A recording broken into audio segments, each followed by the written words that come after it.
Bienvenue dans Provision de vie. La pensée d'aujourd'hui s'intitule « Mieux qu'un rêve ».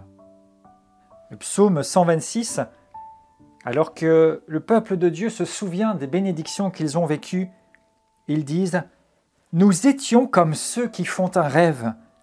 Notre bouche était remplie de cris de joie, notre langue de chants d'allégresse. On disait parmi les nations, l'Éternel a fait pour eux de grandes choses. L'Éternel a fait pour nous de grandes choses. Nous sommes dans la joie. Éternel ramène nos captifs comme des ruisseaux dans le midi. Ceux qui sèment avec des larmes moissonneront avec des chants d'allégresse.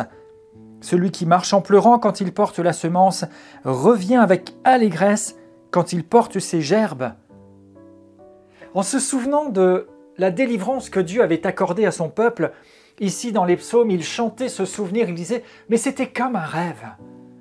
Nous étions heureux, nos bouches étaient remplies de cris d'allégresse, on élevait le Seigneur, les gens même voyaient que Dieu faisait pour nous de grandes choses. Et même si par moments on traverse un temps de pleurs, un temps de larmes, un temps de difficultés, de dur labeur, on revient ensuite avec allégresse, on revient plein de joie. On peut véritablement voir que Dieu fait de grandes choses, et même ceux qui sont autour de nous voient et disent que Dieu fait de grandes choses pour nous. C'est comme un rêve, et je voudrais même dire, c'est mieux qu'un rêve. Et l'Écriture nous dit que Christ est venu nous réconcilier avec le Père. Il nous a donné le Saint-Esprit, qui est la puissance agissante de Dieu dans notre vie, qui nous dirige, qui nous oriente, qui nous porte vers les buts que le Seigneur a pour nous, et qui peut faire infiniment au-delà de ce que nous demandons ou pensons. C'est même mieux qu'un rêve.